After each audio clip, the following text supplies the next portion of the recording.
Well, welcome to What's in Store for the Wisconsin Chamber Orchestra in 2021. I'm Norman Gilliland, and you got a good idea of what the WCO has been up to in the past couple of years there. Some wonderful footage there, concerts on the square and bits from the concerts last summer at Breese Stevens Field. And the purpose of tonight's production is to get some idea of what the WCO will be doing in 2021 and months leading up to that to stay relevant in the coming year. Now, other performing arts organizations have been doing a variety of things, and you've probably seen some of those things online or even in the newspaper. Performers providing digital downloads. I know I've received many offers for digital downloads from performers, really more than I can keep up with. But that's one way that especially soloists have been keeping in touch and relevant in these COVID-laden times. Some performers have been actually producing CDs in their homes, in their apartments, if they have recording equipment that's up to it, which probably a lot of them do. I know, for example, the pianist Simona Dinnerstein recorded a CD in her apartment and then made herself available for interviews that we could broadcast on WPR. And there are some, of course, live socially distanced ensembles, and WCO is one of the few who were really in the vanguard of that. I think one of just 3 orchestras that were performing live last summer in those concerts from Breese Stevens. And I hope you got to see those 2 concerts. They were really landmarks of performance under extraordinary circumstances. And there are theater groups, of course, that are doing much the same sort of thing. American Players Theater and some other theater groups around Madison in particular have been coping with COVID, as so many performing arts ensembles have been doing. I'd like to introduce our panels at this time, the 3 people who know more about this than anybody else on the planet in terms of what the Wisconsin Chamber Orchestra is going to be doing in the coming year. And they are, and this is not necessarily in order of importance, but Joe Linus, who for about a year now has been the CEO of the WCO and a cellist in his own right. Sometime I'd like to talk to him about his experiences as a cellist. Also with us, Nancy McKenzie, clarinetist with the WCO for, we went back and forth about this a little bit, but in one form or another since 1975, and principal since 1980, and she was on the planning committee that actually got Concerts on the Square launched back in 1984. And I was actually at that one of those concerts that summer, and I still remember it after all these years. And then third on our panel, Andrew Sewell, familiar to you as the music director and conductor of the Wisconsin Chamber Orchestra in his 21st years. I think he'll probably agree that it's gone quickly most of the time. He, of course, is the one who selects the music and conducts it, and of course does so many other things too. And during his time at the helm of the Chamber Orchestra, those Concert on the Square audiences have gone from about 10,000 to, can it be, 50,000 out there on the square. Every now and then when I have slack time during a concert, I'll walk all the way around the square to see who all is there. And it is quite something to see them all the way around the Capitol building. And before I forget, I should mention that you will have an opportunity later on this evening in the course of this hour to participate with our panelists by asking them questions via chat box. And so we'll look forward to hearing from you there. But in the meantime, we have some other things. We hope to be bringing you some of the highlights of the Concerts on the Square or other musical events from the Chamber Orchestra. And at this point, I'm going to throw it back to Joe Linus. Thanks, Norbert, and good evening, everybody. It's so great to come back together as a group and talk about all of the activities of the Wisconsin Chamber Orchestra this 2020 year and what we have going on coming up. I just wanted to first give a shout out to all of our supporters and patrons and sponsors and donors that have stood by us in 2020. It's been probably one of the most unique years for all of us, but especially in the arts when we've been sidelined and trying to find ways to stay relevant. The fact that all of you stuck with us this year, we owe a debt of gratitude to all of you to allow us to continue to do what we do, and that's provide meaningful experiences through music. So thank you from all of us, and we look forward to tonight's discussion. So Norman, back to you. Well, okay. And of course, I will be throwing it back to the three of you too for the next about 14, 15 minutes. But a lot of questions can arise, and I want to start actually with Nancy McKenzie and get some idea. I realized that you weren't actually playing at Breeze Stevens for those two concerts this past summer, but I imagine you have talked to some of your colleagues who did play, and what was their experience there in the soccer field? Well, the WCO musicians were glad to be back and playing together after almost 6 months. It felt good doing what we've been trained to do, performing for an audience. It certainly wasn't a normal concert for us. Prior to the concerts, we spent a lot of time working on a health and safety document. And we did this with both the Dane County Health Department and Joe. And this included everything from entering and exiting, sanitizing chairs and stands, wearing masks, and developing an orchestra setup that followed the recommended distancing of a minimum of 6 feet between the musicians. Winds and brass were actually distanced more like 9 feet. They blow more air. So this type of distancing did lead to some performance challenges. But I think the musicians, I listened to the concert from home, and I thought the musicians performed extremely well under these conditions. They've told me that it felt good to perform again. And, you know, we're hoping that we can be back for Concerts on the Square this coming summer. And of course, those two concerts were a little bit like being at the drive-in movie too, as right. you see. Oh, that's right. Yeah. See things on the big screen from your car, socially right. distanced. And it was really interesting to me, Nancy, how quickly the sort of the etiquette, I guess, kicked in, where instead of applauding, people would honk their horns. Right. Yeah. So right away, this culture developed around right. those concerts with Breeze. But and on top of that, of course, there was still the Concert on the Square concern about, gosh, what if it rains? And there was a close call or two, but everything worked out beautifully. And it was cool for the second concert too, wasn't it? Yes, it was. That's right. Yeah.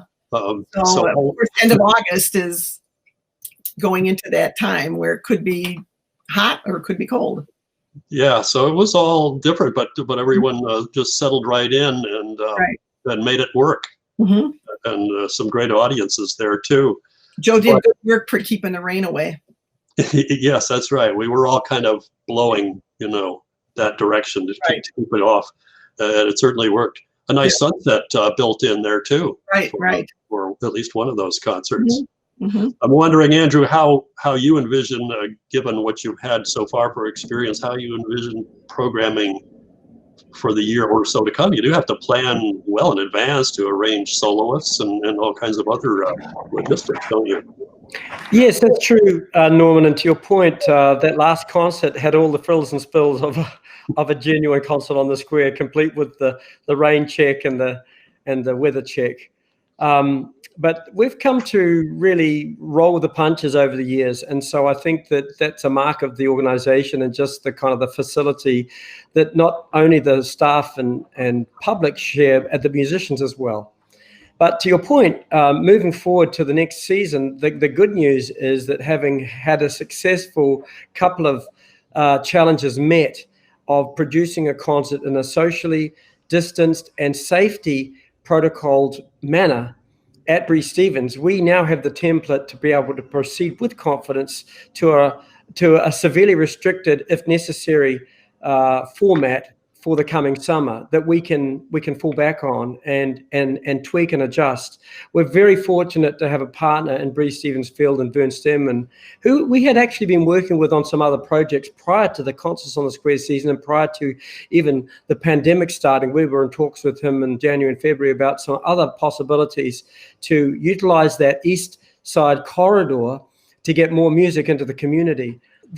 As I was saying, the east side corridor, we're looking at launching another series, and I'm not sure if that's in your next questions, Norman, but I'll stop there and let you move on to the next question. I'll be a good soldier and stay within my lane.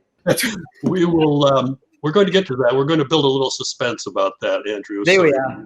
You don't want to get to the grand finale before you've gotten through, the slow movement.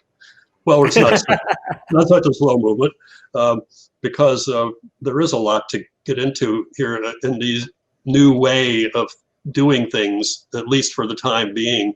And when we get back to Joe, I'm just wondering, what is your role? What do you have to concern yourself with in the year to come with all these uncertainties?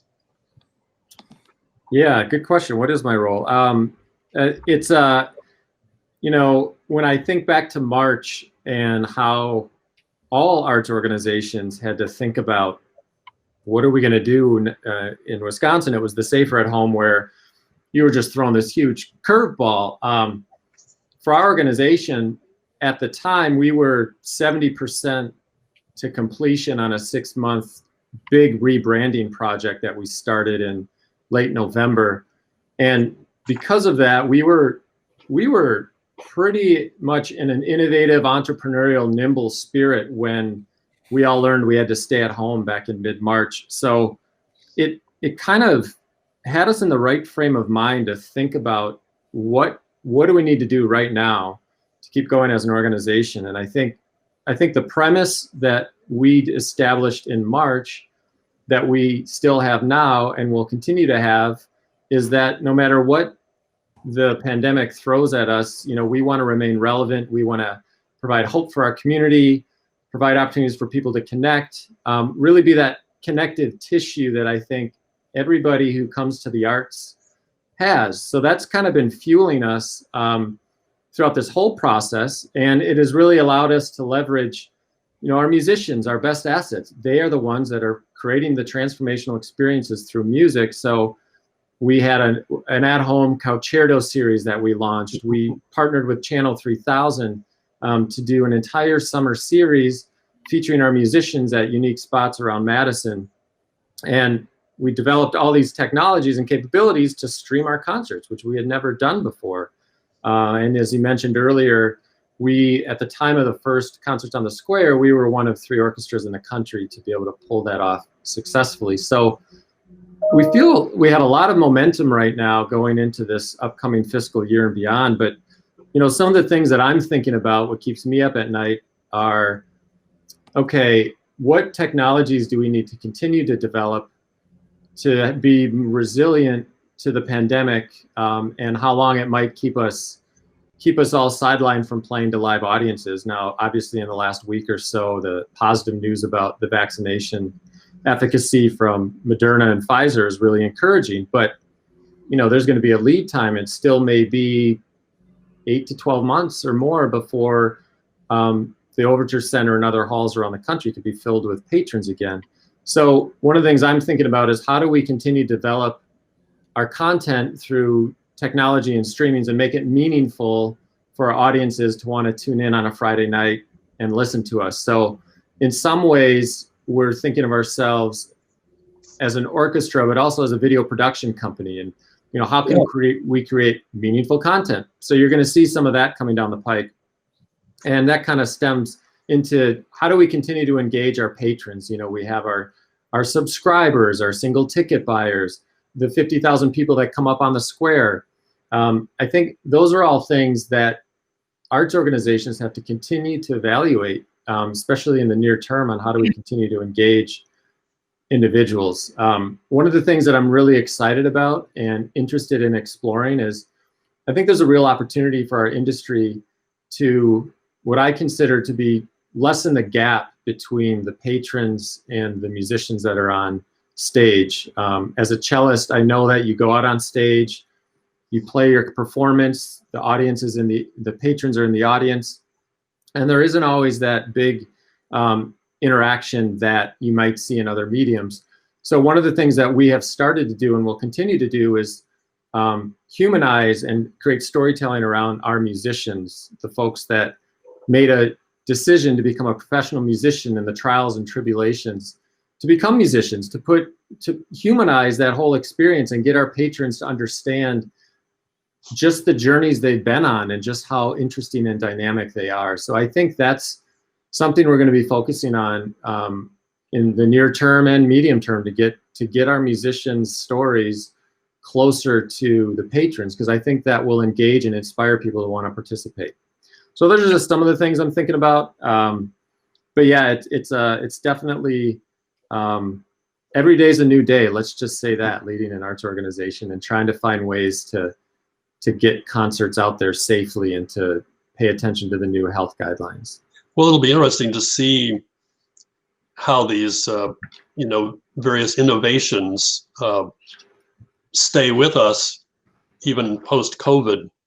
It's almost as if these organizations, WCO included, have turned a corner, and that this might be a permanent part of their presence even after they go back to performing, live concerts before audiences in concert halls.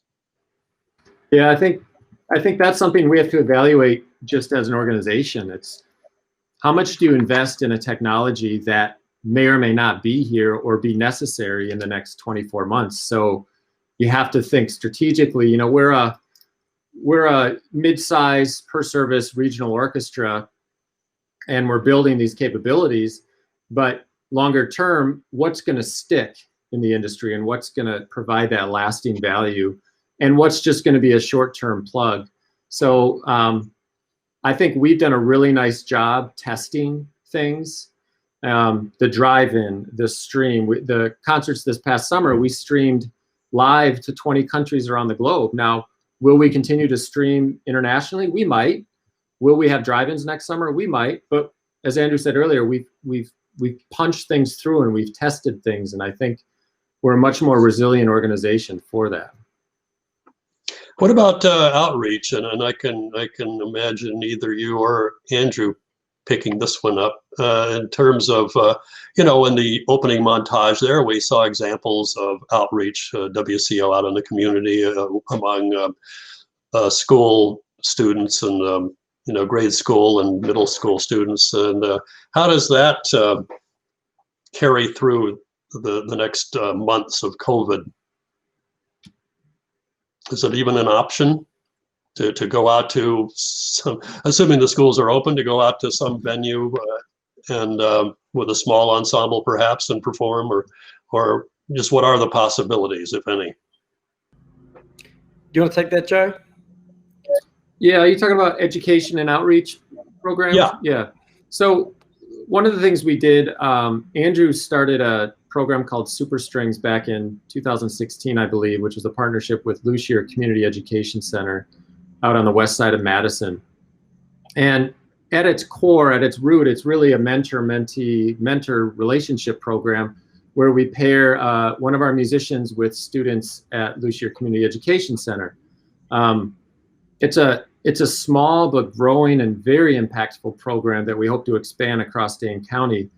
And when the pandemic hit, we all went virtual, and thankfully we had such a strong partner over there, and we were able to continue this program through Zoom. And I think a lot of musicians on the call tonight can appreciate the ability to continue lessons and the challenges it brings. But our violinist Hillary Hempel continued this program and is working with 3 or 4 kiddos over at Lucier right now doing Zoom lessons. And the impact of this program on kiddos in this moment when their lives have been turned into watching screens and engaging with kids through screens, it's amazing just the feedback we're getting from parents, from the site coordinators at Lucier. So Norman, we're doing the best we can. We're making lemonade out of lemons, but what we're finding is the kiddos that we can reach through this program, you know, there's going to be such far-reaching implications on the impact. And hopefully, you know, if they take a liking to music, that's great. But I think it's the mentor-mentee relationship that is really special about this program.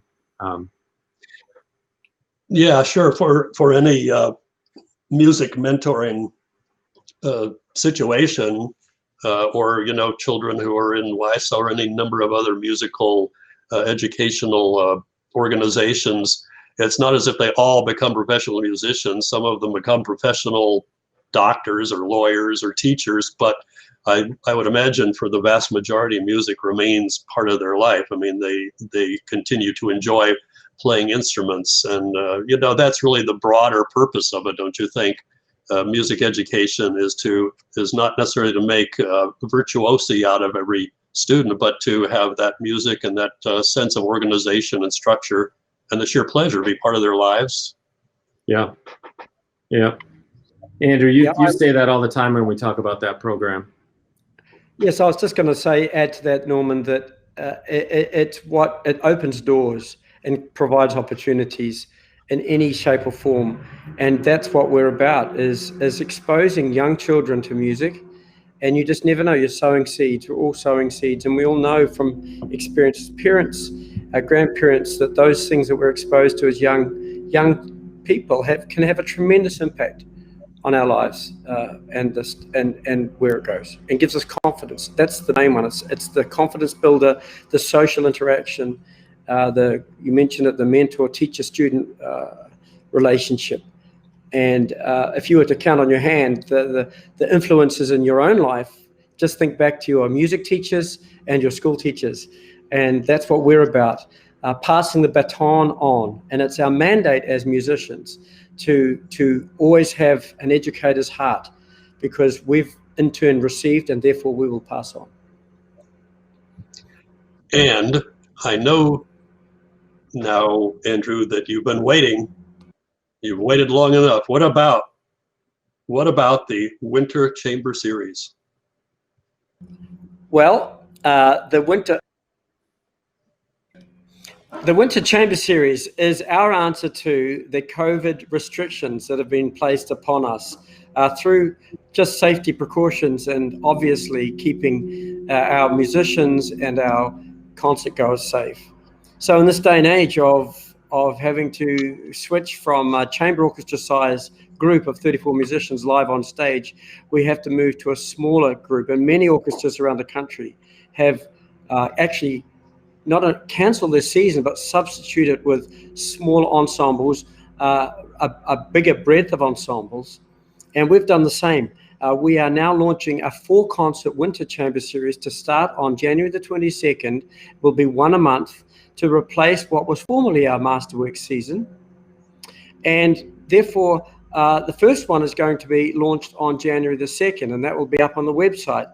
And we are trying our very best to include as many of our, what we call our core musicians. That's the 34 musicians that make up the Wisconsin Chamber Orchestra. The Chamber Series, as I said, 34 musicians will make up the majority of the Chamber Series. Just a question about the kind of the logistics of the whole thing. What is the venue going to be? And then the performers are all going to be socially distanced on a stage somewhere? How does all that come together? It does work out that way. We're at the Sylvie Theatre, which we've had special engineers and HVAC systems all certified that will be safe. We are rehearsing 45 minutes on, 30 minutes off. A lot of protocols are set in place. These are behind the scene things. It's just a little bit of an issue. Sure. It's happy and interesting to know. Yes, and that's true of all 3 of those concerts, all same venue, but different configurations. Mm-hmm. That's great. Yeah. And I think we got the lowdown, a lot of brass for the first of the 3 concerts. What about the other 2, Andrew? I'm sorry, a string quintet by Schubert, and Very nice. the Alec Wilder octets. These are from the early 1940s. Oh, that's where the Wilder comes in. Okay. Yeah, it's a very interesting combination. 3 clarinets, Yeah. flute, oboe, bassoon, harpsichord, and drum set. They've got these wonderful titles. I'm They're kind of like. I haven't heard that. I haven't heard that piece, but it's hard to imagine brass and harpsichord. That may be unique in the instrumental combination. The octets have, yes, only 8 musicians. The brass quintet is a Gabrielli. 17th century, yes, nice stuff also. Well, I have to wonder for you, Nancy, what's it going to feel like, do you suppose, to have the prospect of being able to play again this winter for those 3 concerts? Well, I think all the musicians would like to get back to playing music together. But we also recognize that it's going to be quite a while before we're able to play as the chamber orchestra. Music's always been a way for people to weather difficult times, and we're looking forward to sharing some unique programming with our audiences. But there's a lot of work to be done behind the scenes in planning for the indoor concerts during COVID. And I'm hopeful that we will be able to work out all the details in order to produce some concerts involving smaller ensembles. And once again, we're looking at the health and safety document for indoor performances, and we've been focusing on ventilation and filtration. And as musicians, we have learned a lot about that, more than we ever thought we'd need to know. And we've also been, looking at other orchestras and what they're doing.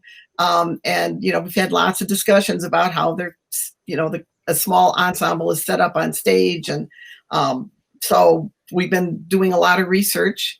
So there's a lot of work that's going to go into this behind the scenes.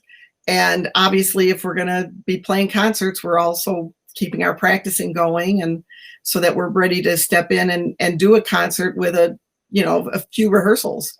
So hopefully all this will work, and it'll make the musicians and the audience feel safe. And for the online listener, these are going to be live streamed. Is that the arrangement? They're going to be recorded. Yes, video. They will be recorded. Okay, but then streamed after. Streamed. And how will those be accessible? Joe.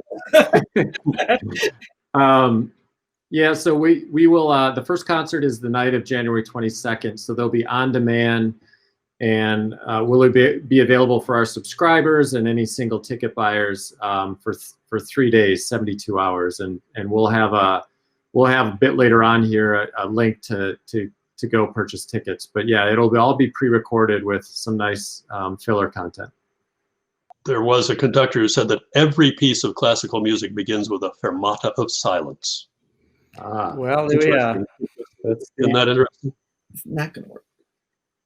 And this is your You fermata. may be experiencing a few technical difficulties. I call it suspense. Suspense. if it goes on more than a half hour, it's what we call dead air. You've got an answer for everything, Norman. I applaud you for that. Boy, oh boy. I'm glad we're in the hands. You have to, Andrew, because of the 10 seconds, if it's quiet, you're gone. The man with the microphone, as they say. That's right. I wanted That's to say, you talk about practicing, Nancy. I've noticed that my upper body has sort of become a bit of a shadow of itself because I just haven't been moving my arms over the last 7 months. Yeah, I've been noticing that with my practicing. I'm like, why are my elbows hurting? And actually, it's because I just haven't been doing my normal, 3-hour rehearsal every day. I practice, but it's, that there's a difference. So. Well, yeah, that's true for a lot of us in all kinds of occupations. Right. You have to be careful not to rust, and then it's just a matter of keeping your chops up, and that's kind of an interesting question too for a lot of musicians, especially orchestral ones as opposed to soloists. What do they do in a situation like this to keep their chops up? If you're interested, if you're used to, like, say you're a bass player, right? You don't have an orchestra handy to play with in those quarantined, quick sequestered moments. What do you do? Well, I think a lot of us, I mean, there's a variety of things going on that I'm aware of. And I mean, I can talk about what I've been doing personally, but I have two daughters who are musicians, and we've actually, since early April, we have produced, and it's like 35 short little videos that we've just shared kind of internally among family and close friends.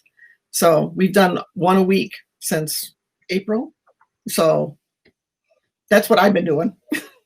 That's something, yeah, but it's got to be a challenge for a lot of those musicians out there who are not, they can't give the lessons, they can't take the lessons, and they don't have, as I say, they don't have an ensemble that they can play with for weeks at a time, and must be a challenge. Pianist maybe has it made, but some of those other instrumentalists, a tough go. Mhm. Now, are we? Can I just go jump ahead. in? I'll just jump in, Norman. So, and another thing that is happening is that sometimes the full symphony orchestra is not able to play, and therefore we play reduced versions of those pieces. And one example is, I don't know if many listeners are out there, but such pieces as the Piano Concerto of Beethoven, for example, any of those piano concertos, or even the Rhapsody in Blue, there are actually solo piano versions or versions for just two pianos of the same pieces, that one piano will play the orchestral part. And so we've had to actually, doesn't have the same, obviously, the clout as a full orchestra version, but for those piano lovers out there, you do get to hear the piano, and we've seen that happen. Sure, and of course there are piano quintet arrangements of piano concertos by Mozart, for example, and they are wonderful in their own right, but equally wonderful in contrast to hearing it as an orchestral piece. I mean, you just hear different things. So there are silver linings to all of these situations. And remember, out there in the ether, you can ask questions or make comments via chat box here, and we'll be glad to field those and include you in this conversation. In case you've just joined us, our subject is what's in store for the Wisconsin Chamber Orchestra in 2021, and it's a far-ranging conversation with inevitably a lot of speculation in it, because we don't know exactly what 2021 will bring, but there's a lot of planning that can be done, and it would be worth repeating, Andrew, your winter chamber series too, so in case people joined us late. Yes, I will. Hopefully I won't cut out. But for the first concert, we're having the Giovanni Gabriele 4 canzonas for brass quintet, followed by the Zagan for wind quintet by contemporary American composer Valerie Coleman, followed by the string quintet in C major by Franz Schubert, and the Alec Wilder 4 octets. He wrote 30 octets for the combination of flute, oboe, 2 clarinets, bass clarinet, bassoon, drum set, and harpsichord. So he wrote the first 30 concert for that combination? Yes, he did. He wrote a series of them. Let me just drop a Norman Gilliland little nugget here. He used to write them on the train from Philadelphia to New York, and he'd scratch them on pieces of paper. He was quite an eclectic and composer, and he had these moments of inspiration, and he would write it down on whatever was handy. But just to give you an idea, the other day. the titles include Jack, This Is My Husband, She'll Be 7 in May, Dance Man Buys a Farm, Her Old Man Was Suspicious. Well, the list goes on. I like the titles too. That's a great thing, which is a little bit of a hallmark of contemporary music, as they've gotten back, as some earlier composers did, but not enough, into colorful titles for the music, which doesn't mean it's program music. It just means it's got a colorful title. And then you can kind of take that ball and run with it in terms of what you think is going on. And how many of these concerts then? Are there going to be three of them? There are 4. The second concert involves some music for 2 percussionists, a string quartet, a work by Craig Russell for piano sextet, Michael Haydn's Divertimento for violin, cello, and bass, and the clarinet quintet, a couple of movements from the musicians that we just featured or were hoping to feature. The third program involves another piece by Jesse Montgomery, a contemporary American composer, Strum, Quintet for Piano and Winds by Beethoven, Miguel de Alguila, a wind quintet, 2 movements, Back in Time and In Heaven, and the Brahms Horn Trio. And hopefully we'll finish the last concert with the Stravinsky Septet, a Beethoven Septet, Schubert's Piano Quintet, and another work for wind quintet called Dancer by Valerie Coleman to finish off. You have your hands full. That's a lot of big pieces. Good stuff.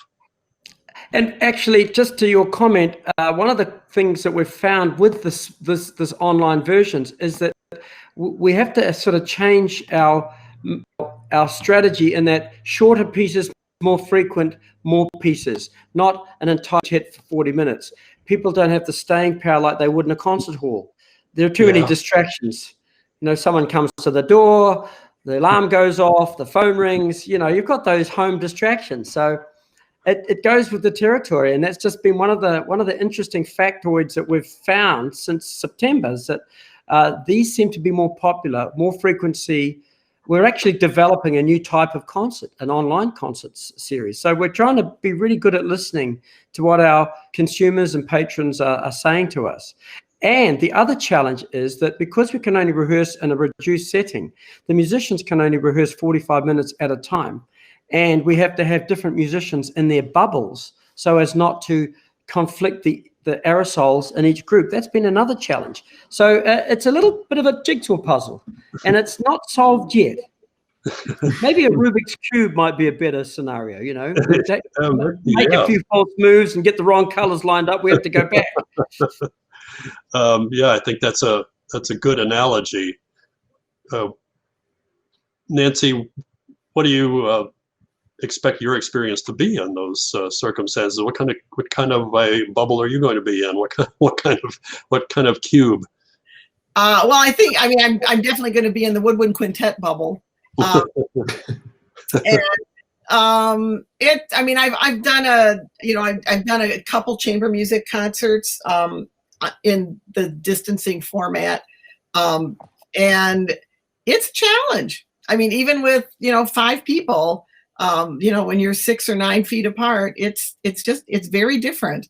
So I mean, I have a sense of what it's going to feel like, but and the other thing is that we haven't really played together. I mean, short of the concerts on the square, we haven't played together for since March, February. I think that was our last concert, was February, because March was canceled. So February. So by come January, it'll be close to a year. So we're going to have to become reacquainted as an ensemble, and then we start looking at just playing together and intonation and then dealing with the distance. So it'll be challenging, but I'm always up for a challenge.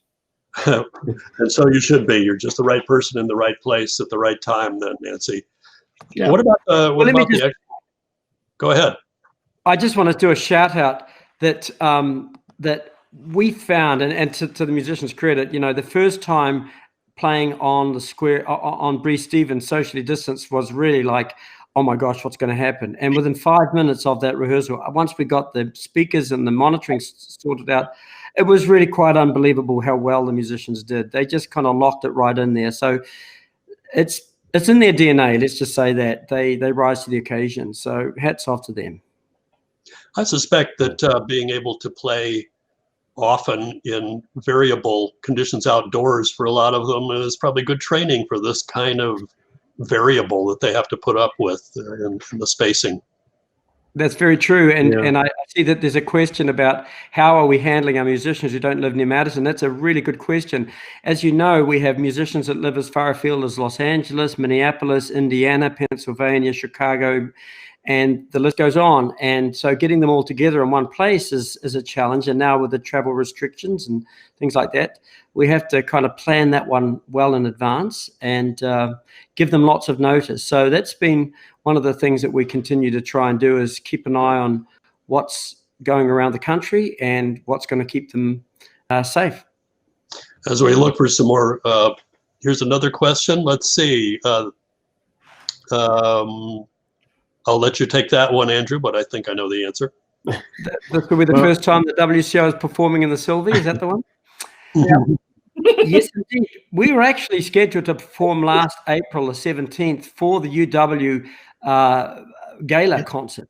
And we were very excited about that. For those of you that are living far away and maybe joining us online from not in Madison, the Sylvie Theatre is on the east side of Madison, about 4 blocks from the square.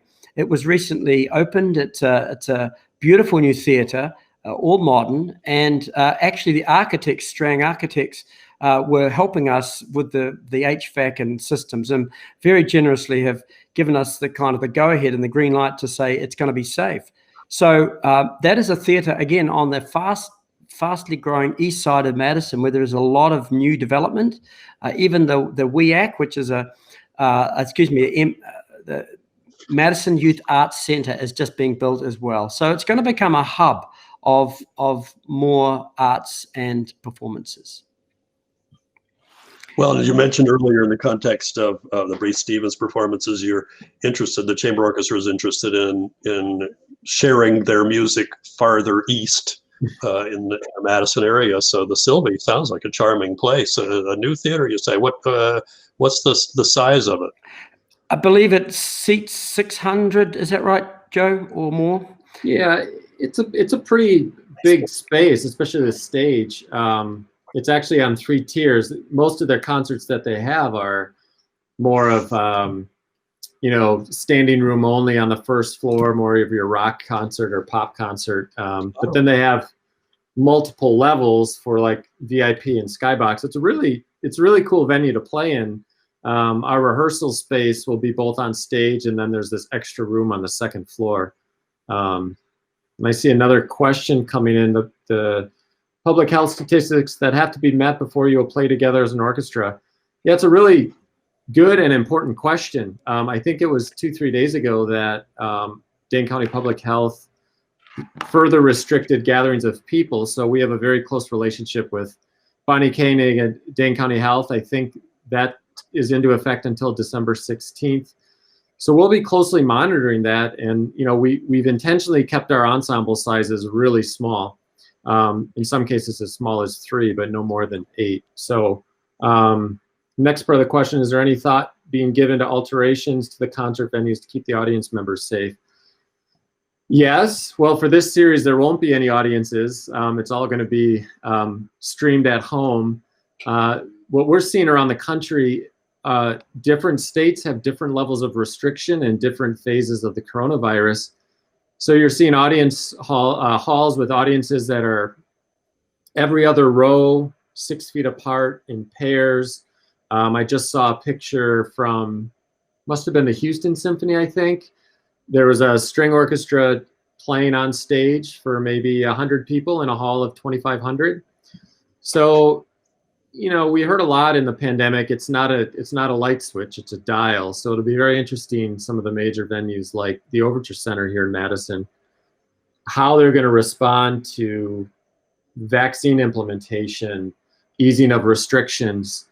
Are they going to be able to have 100 people in and then 200 people in? And I think that's all really to be determined. But for this winter chamber series, it's going to be no audience members. And all streaming. What's interesting for us to think about is what does next summer look like with Concerts on the Square? And that's obviously, at this point, we won't know. This past summer, we played for 25 people within Bruce Stevens, so we're hoping we can play for a lot more.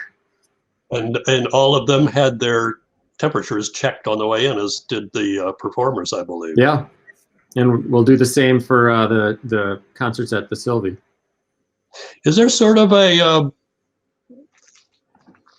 decision date for Concerts on the Square? Is there a point at which you would say, well, we're going to have to either not do the first one and second one and third one, or not do it at all? Or what is your thinking on that, Joe?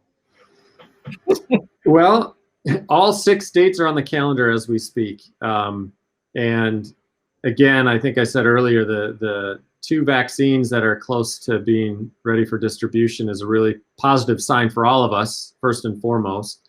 But it does give us optimism that, this upcoming summer we'll be able to play for some amount of audience members. When we have to pull the plug, I mean, I was telling somebody the other day, you sometimes spend 18 months planning a performance series, and we've been doing these now under the pandemic in a matter of weeks. So I think we'll be nimble enough where we can hang on to the hope as long as possible. But we want to be prudent because there are so many stakeholders in place to put on a concert of that magnitude. So I can't give you a firm answer, Norman, but as of today, they're all on the calendar.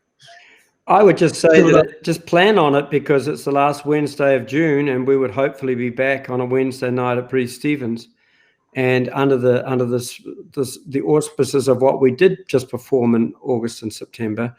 That certainly is a model that we can successfully, and with only a restriction of 25 outdoors, can pull off by live streaming to the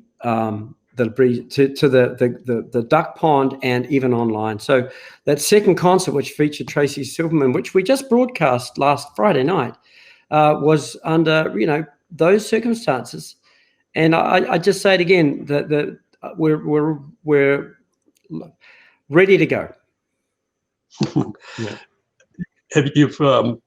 Andrew, you must have programmed all 6 of those concerts on the square. I have, and it's a number of them have been postponed from this year. So 4 of the concert content with some modifications, just because. Oops. More suspense, Norman. It's a long way to New Zealand. That's all I can say. You would say 4 of the concerts are probably in place from this past summer. With a few modifications. I'm back again. He's back. He comes, he goes. I know. I'm so sorry. I'm very wayward. It's like having a naughty dog in the house. He runs out the door when he wants to. Anyway, as I was just saying, this time of year, November, we would have the planning would be in place. The finalization of those plans would happen in January for the coming concert in a quote unquote normal year. But we are always looking at what we can and can't do. And yes, it's certainly on the cards that we will be doing concerts and perhaps with some modifications. Well, I would have to say, if you do get to do them, of course, we all hope that you do get to do those 6 concerts on the square, and maybe even a run out or 2 elsewhere in the state. We would expect that if they happen, you're going to have at least 50,000 people every week, because the appetite is there. Yeah, the appetite is there. Yes, go ahead, Joe. No, I would say the appetite's there, and I think when we can get back to playing, I think all arts organizations will be busy meeting the demand of people getting back into concert venues and listening to everything that they want to listen to. Yeah, go ahead. I think the concerts would most likely be broadcast on FM radio if we can get a sponsor to do so. That's one of the questions in the chat box. I think as many different platforms that we can manage. We had 4 different platforms on the last concert: FM radio, live, streamed, and simulcast. Say that 4 times fast, Norman, and you're a jackpot winner right there. I'm glad it's not my audition. But I can tell you, there's a pleasant handful, as you would know even better than I would, Andrew, to juggle all of those media, because it just makes for a really exciting concert experience on the square. Just a little. That's a very nervous laugh, Joe. That's a very nervous laugh, Norman. You know me too well. But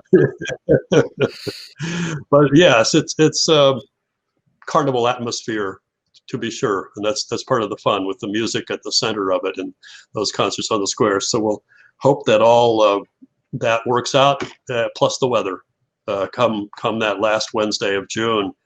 So final thoughts, anyone, having to do with how people might get involved in the doings of the Wisconsin Chamber Orchestra one way or the other in the coming year? I'll jump in before my internet collapses one more time. But the Friends of the WCO was launched this past year. $30 to become a member, and there are a lot of benefits, and it would really be wonderful to get as many friends joining up to that program. Back to you, Joe. No, I echo that, and just, we're really excited to be able to present the Winter Chamber Series this winter. I think I think part of the mission and the core mission of all arts organizations is to find a way again to bring connection to our community, to find that connective tissue that brings and binds us all together. So we're delighted to present this chamber series. We start recording Monday, January 11th. The first concert will be available for on-demand viewing at 7 o'clock or 7:30 on January 22nd. We'll have a pre-concert and a post-concert that you can participate in, and tickets are now on sale. You can go to our website and purchase your tickets. They'll link you out to the Overture Center. So we're really excited to do this, and yeah, thanks for tuning in tonight. I don't know, Nancy, any final thoughts? No, I just hope something works. I hope something works out. And yeah. Hopefully it's better after the first of the year so that we can get this going. It'll work. Well, yeah. We're all crossing our fingers for that, but we have a lot of good people making sure that it will work or doing their best to see that it will. And of course, the audience eager to make it work too and be part of that. An audience, without an audience, there's not a concert, right? Not really. So that's all part of one big, exciting cultural experience. The Concerts on the Square and those Winter Chamber series and all of the various outreach events of the Wisconsin Chamber Orchestra. It's a big, really central to the community in many ways, the Wisconsin Chamber Orchestra, and you intend to be that cultural center too in the year to come, whichever way is necessary for Joe Linus and Andrew Sewell and Nancy McKenzie and company to make it happen. There are a lot of good people working on that. Mm-hmm. Yeah. Well, thank you, Norman, for guiding us through this hour, and thanks to all of you that are listening. Yeah. We'll see all of you Thanks soon. to all who participated. Yes, we hope to see you soon. Okay. Thank you. All right. Be safe.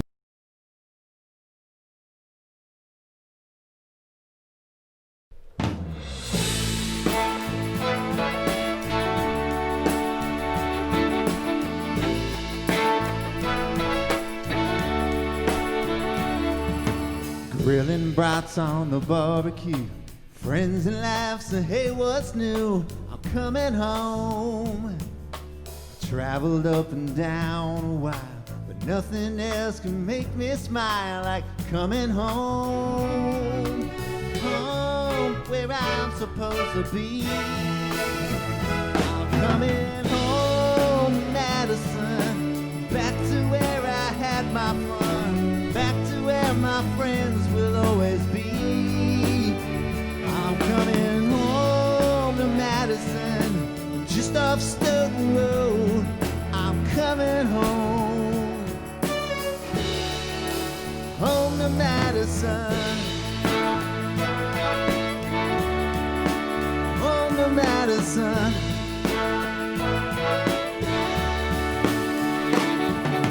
Summer's swimming in the lake, winter's only we can take. I'm coming home. It's just outside the well-worn track, and nothing else can bring me back like coming home. Home where I'm supposed to be. I'm coming home to Madison, back to where I had my fun, back to where my friends will always be. I'm coming home to Madison, just off Highway 51. I'm coming home, home to Madison.